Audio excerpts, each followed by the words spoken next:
Ô rage, ô désespoir, ô vieillesse ennemie, n'ai-je donc tant vécu que pour cette infamie?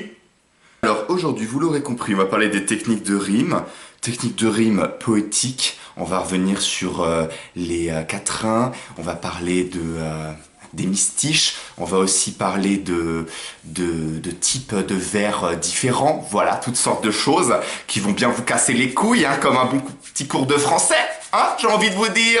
Non, en vrai, aujourd'hui, on va pas s'attarder sur la poésie, on va parler de techniques de rime pour le rap. C'est bien différent malgré tout. Pour certains, la poésie, c'est qu'une suite moderne du rap, et pour d'autres, c'est totalement autre chose. Et de toute façon, c'est pas forcément utile de vous bassiner avec des trucs que tout le monde s'en fout. L'important, c'est qu'on s'attarde sur le rap. À noter aussi, par exemple, que le théâtre utilise la poésie. Donc voilà, on va pas tout mélanger. Le seul truc intéressant, je pense le plus intéressant qu'on peut rappeler de la poésie, c'est le type de rime, tout simplement. Les rimes simples, les rimes qui suivent, les rimes embrassées et les rimes croisées.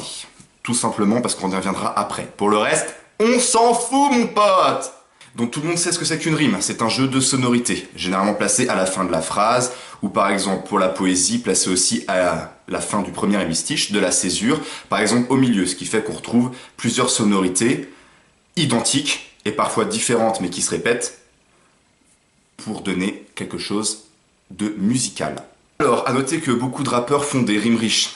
Non, je plaisante, c'est juste que la rime riche en poésie, ça peut se contenter de 2 syllabes. Donc, rime égale multisyllabique. Alors, beaucoup de gens vont voir ce que c'est et d'autres pas du tout. Ils entendent plein de multisyllabiques, ils y font même pas attention. Alors, par exemple, multisyllabique, c'est quoi? Si je vous dis main et rein, c'est pas une multisyllabique, c'est du 1 syllabe. Multisyllabique, c'est à partir de 2. Si par exemple je vous dis faguette et casquette, c'est une rime en 2 syllabes, en a-et, tout simplement. 3 syllabes, on peut dire par exemple coupe de cheveux avec couille de vieux. Bon, facile, mais voilà. Rime en 4 syllabes, par exemple, on peut dire lunettes stylées avec urette ciselée. Enfin bref, c'est juste pour vous donner un exemple. On peut aussi faire du 5, du 6, et voilà. Si vous comprenez ça, c'est déjà vachement bien. Si vous voulez écrire des rimes. Parce que c'est important si vous voulez être un minimum technique. Mais il n'y a pas que ça. Donc là, on va parler du placement des rimes. Il y a différentes façons de placer. Donc c'est là qu'on peut revenir par exemple, la rime suivie, c'est la plus simple. C'est celle qu'on entend pratiquement tout le temps. C'est par exemple si je fais rimer pêche à la fin de la phrase avec dèche. D'accord? Rime croisée, c'est tout simplement je fais rimer èche avec Anne, avec èche, avec Anne. Et rime embrassée, c'est èche, Anne, Anne, èche. Ça, il y a beaucoup de gens qui le savent parce que j'ai envie de dire, moi c'est le seul truc que j'ai retenu des cours de poésie. Très de plaisanterie, il n'y a pas du tout que ça. Par exemple, on peut faire revenir une sonorité régulièrement au fur et à mesure de la phrase. Donc, souvenez-vous des multisyllabiques, je vais vous donner un exemple. Posé avec des potes, fumette en mode P épouse, 3 petites salopes se défroquent puis gobent le zop de mes couses. Moi je me fais pomper au shot et je les plotte sur des bouses. Crotte, je viens d'allumer ma clope qui brûle ma glotte et m'étouffe. Bon, on voit la rime à la fin qui est plus et ouf, je sais pas combien il y a de syllabes, c'est pas ça l'important. Mais on voit que oh, oh, ça revient souvent. Clope, crotte, peu importe si vous trouvez ça ridicule, l'exemple, de toute façon c'était un texte qui était écrit plutôt pour le style humoristique à la base, mais c'est juste pour vous dire que la sonorité revient quasiment tout le temps. Ça va permettre de compléter vraiment une technique de rime, et c'est une technique de rime qui est vraiment très utilisée. Par exemple, pour les multisyllabiques assez pauvres, c'est assez intéressant de refaire revenir la même sonorité. Hein. Le plus classique, des personnes qui connaissent pas grand chose, c'est faire revenir la sonorité et quasiment tout le temps. Parce que beaucoup de mots finissent par et. Donc on n'a pas du multisyllabe, mais on a une sonorité qui revient tout le temps. Alors là, vous avez pu voir dans l'exemple que j'ai donné, malgré tout, qu'il y a quand même de la technique, une sonorité qui revient tout le temps. On peut mélanger aussi beaucoup de choses. Alors je vous ai parlé qu'on pouvait rimer à plusieurs endroits dans la phrase, et on peut toujours être très technique en multisyllabique. On peut faire vraiment plein de choses différentes. Par exemple, fut-il d'arriver quelque part sans intérêt, je suis en furie car me livrer, fait presque aucun effet. On a une rime placée à la fin de l'hémistiche, entre guillemets, c'est du 5 syllabes, U-I-A-I-E, et à la fin, un et est. Milieu de la phrase, fin de la phrase. Je vous la refais. Fut-il d'arriver quelque part sans intérêt, je suis en furie car me livrer ne fait presque aucun effet. Alors, des personnes qui connaissent quasiment rien, il y a un truc qui me fait bien rire. Par exemple, imaginez une multisyllabique en 5 syllabes. C'est assez, malgré tout, dur à faire. C'est un minimum recherché. On peut avoir quelques libertés quand on fait du technique, j'ai envie de dire plus on est technique et plus on peut avoir de liberté. C'est-à-dire par exemple qu'en 5 syllabes, on peut très bien finir par et on peut faire du 5 syllabes qui finit par est.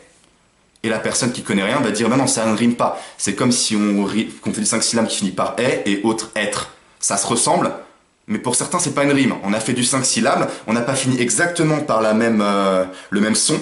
On a même certains qui font du multisyllabique, mais qui changent totalement la fin. Par exemple, qui vont faire du A et du O. Mais on a déjà eu un jeu de sonorité qui a eu lieu avant la dernière syllabe. Donc faut pas se contenter de ça. On peut faire beaucoup de choses différentes. Un exemple pour ce que je viens de vous dire. Ma vie d'homme me manque, rapide comme le vent. Anque, vent, pourtant il y a du 5 syllabes en tout, et ça se ressemble quasiment. Ce que je veux vous dire, c'est que par exemple, rapide comme le vent, ma vie d'homme me fesse. J'ai envie de vous dire, voilà, on peut faire un truc aussi comme ça, finir par une syllabe qui n'a pas de rapport. C'est pas pour autant que c'est pas technique. Faut pas se contenter du dernier son qu'on entend.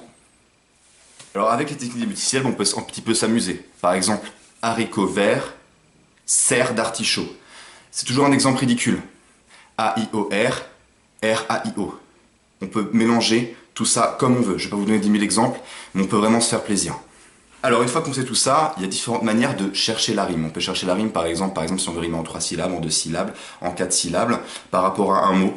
On peut chercher la rime par rapport aussi, j'ai envie de vous dire, au fond du texte. Quelqu'un qui n'a rien à faire d'être technique, la rime, il va simplement trouver une sonorité pour que ça passe, une syllabe, et puis on va pas se prendre la tête. Il y a des techniques différemment utilisées. On peut chercher la rime par rapport à un mot qui se ressemble, et c'est de plus en plus utilisé. Par exemple, par rapport carrément à des homonymes. C'est la mode, c'est dire le même mot avec différents sens. Aussi un exemple que je prends d'un de mes textes.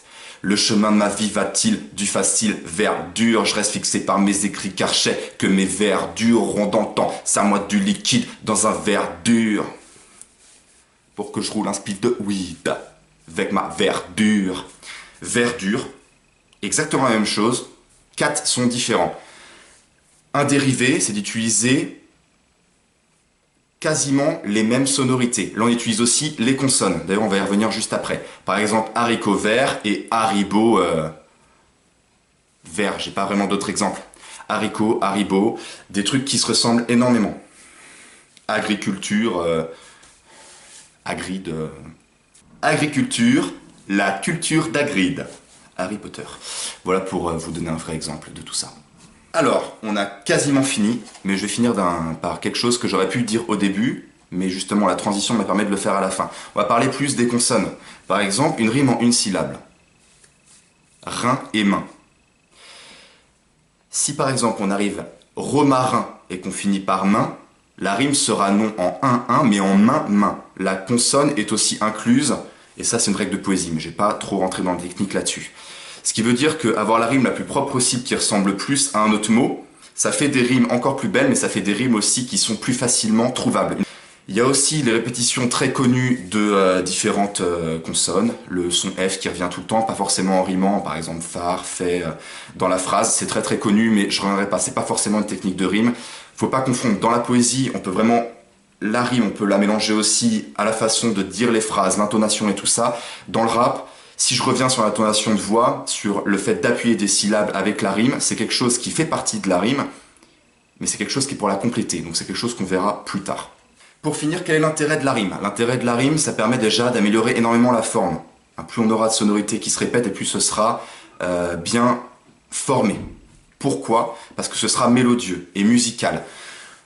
Les beats généralement qu'on a peuvent être la plupart musicales, mais c'est très répétitif. C'est le texte du rappeur et aussi son flow, mais aussi la façon dont il va faire ses rimes qui va lui permettre d'être musical, avec des sonorités qui se répètent.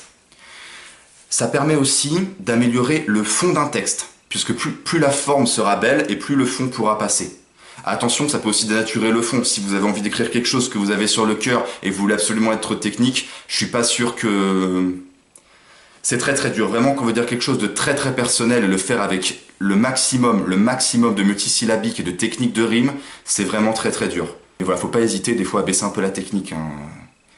C'est pour se faire plaisir, on n'est pas dans un cours de français, personne ne vous demandera de faire des multisyllabes ou quoi que ce soit, vous faites ce que vous voulez, et il y a tellement de techniques d'enrichir une rime ou pas, on n'est pas obligé de faire des multisyllabiques, on peut, comme je vous dis, répéter les sons, on peut faire plein de choses différentes, on peut inverser parfois des sonorités, on peut faire ce qu'on veut. Donc on n'est pas obligé de se cantonner à un seul truc. Et voilà, alors moi qui n'ai pas l'habitude de faire des vidéos sérieuses, c'est sûrement la première, bon elle n'est pas totalement sérieuse, mais bon, j'espère que ça vous aura plu, j'espère que je ne me suis pas trop emmêlé les pinceaux. À vrai dire, j'ai très honnêtement beaucoup de connaissances techniques sur la rime. Après forcément, il faut emprunter le vocabulaire de la poésie, il y a plein de trucs, j'ai envie de vous dire, on s'en fiche, surtout que pour moi, le rap, c'est pas du tout quelque chose de théorique. J'ai envie de vous dire, on peut être un excellent rappeur sans savoir même ce que veut dire une métaphore. Bon, beaucoup de gens savent que c'est une métaphore, mais de pas savoir ce que c'est, si on l'utilise très bien, j'ai envie de vous dire, on s'en fout, mais totalement. Hein, d'expliquer ce qu'on fait, il y a des gens, ils savent très bien ce qu'ils font, en théorie, ils sont totalement nuls. Des gens qui sont très bons en théorie, mais en pratique, c'est une vraie catastrophe. Donc voilà, j'espère que ça vous aura plu, j'espère que vous allez m'écrire maintenant un maximum de gros textes, hein, parce que là je pars du principe que tous ceux qui me regardent, c'est des futurs rappeurs en herbe qui vont apporter le milliard de vues et qui vont pouvoir me faire participer un petit peu à ça, parce que comme si c'est moi qui leur ai appris, je demande un pourcentage à peu près de 70%. Enfin bref, j'arrête avec mon personnage habituel, j'ai aussi un personnage très sérieux, un personnage voilà, qui vous apprend beaucoup de choses, un personnage qui vous aime et qui vous dit à la prochaine. Continuez à liker, à partager et à me faire un maximum de bif, j'ai envie de vous dire.